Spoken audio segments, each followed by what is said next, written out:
नमस्कार मित्रांनो, आज मी 40 वर्षापासून प्रॅक्टिस करीत आहे आणि या 40 वर्षामध्ये बरीच रुग्ण माझ्याकडे अशी पण येतात की सर माझं घरी तर प्रॉपर होतं, मला काही प्रॉब्लेम येत नाही, पण जेव्हा केव्हा मी माझ्या मैत्रिणीकडे जातो तेव्हा मला इरेक्शन प्रॉपर मिळत नाही, याचं काय कारण आहे?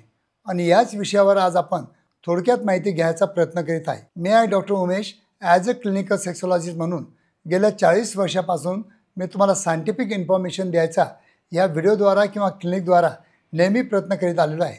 तर मित्रांनो, आजचा जो आपला विषय आहे की जे माझ्याकडे पुरुष येतात त्यांचं म्हणजे घरी सेक्शुअल ॲक्टिव्हिटीज प्रॉपर आणि नॉर्मल होते, पण ते जेव्हा बाहेर जातात तेव्हा तिथे त्यांना इरेक्शन का बरं येत नाही? तर याचं जर मेन कारण जर तुम्ही मला विचारलं ते असतं अँक्झायटी आणि डिप्रेशन। काय असतं की आज आपल्या मैत्रिणीकडे आपल्याला जायचं आहे, आपलं सकाळपासूनच आपण त्याच्याबद्दल विचार करणं चालू करून टाकतो आणि केव्हा ना केव्हा आपल्या मनामध्ये असे पण विचार येतात की आपल्या दोघांना बघितलं तर आपण जिथं जातोय तिथं सेफ आहे का, काही पोलीस वगैरे आले का, आपण लॉजवर जातोय तिथं काही आपल्याला म्हणजे भीती आहे का, असं काहीतरी दडपण येतं आणि त्याच्यामुळं आपल्या माइंडमध्ये अँक्झायटी आणि डिप्रेशन घर करून बसतं। आणि हे अँक्झायटी डिप्रेशन जर यांनी जर घर करून आपल्या माइंडमध्ये बसलं तर आपले हार्मोन्स ते दाबून टाकतात।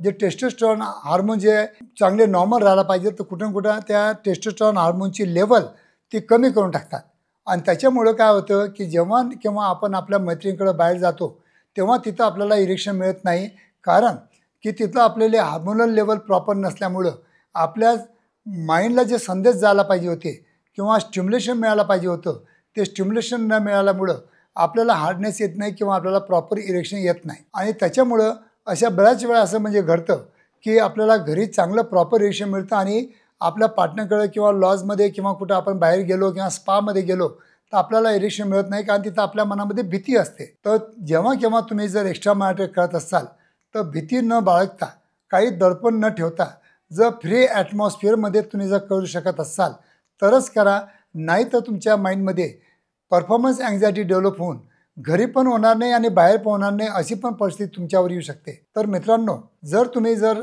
रेग्युलरली बाहेर जात असाल आणि तुम्ही जर भीत असाल तर ह्या गोष्टी टाळा, कारण ह्या गोष्टीमुळं आपल्या घरच्या लैंगिक आयुष्यामध्ये आणि आपल्या लैंगिक म्हणजे आपल्या फॅमिलीमध्ये डिस्टर्बन्स होऊ शकतात, काहीतरी म्हणजे भांडणं होऊ शकतात किंवा गडबड होऊ शकते। तर असं न केलं बरं, असंच मी या व्हिडिओद्वारा तुम्हाला मी सांगण्याचा प्रयत्न करेल, कारण की एक्स्ट्रा मॅरिटलचा एंड जो असतो हे तुम्ही नेहमी वर्तमानपत्रातून वाचत असता। केव्हा ना केव्हा तुम्ही जर एक्स्ट्रा मॅरिटल रिलेशनबद्दल विचार पण केला किंवा ते करण्यासाठी तुम्ही एक पायरी खाली उतरला तरी तुम्ही समजून चला की तुम्ही डेंजर झोनमध्ये गेला। डेंजर झोनमध्ये गेल्यानंतर तुम्हाला ते कोणत्या टोकापर्यंत घेऊन जाईल हे मी पण सांगू शकत नाही। बऱ्याच मुली आत्महत्या करतात, काही भांडणं होतात किंवा आपल्या पत्नीला माहीत पडतं, मग आपल्या फॅमिलीमध्ये क्लॅशेस होतात, अशा बऱ्याच गोष्टी होऊ शकतात। तर एक्स्ट्रा मॅरिटल रिलेशन न ठेवता आपल्या घरीच वेगवेगळ्या पद्धतीनं वेगवेगळ्या पोझिशनमध्ये जर प्रॉपर एन्जॉयमेंट केलं तर आपल्याला कुठेही बाहेर जायची गरज पडणार नाही। इतकंच या व्हिडिओद्वारा मी तुम्हाला मार्गदर्शन केल्याचा प्रयत्न केलेला आहे। मला वाटतं काहीतरी लोकांना ही कल्पना चांगली वाटली असेल की extra marital relation is a danger zone, so don't enter in that. Thank you.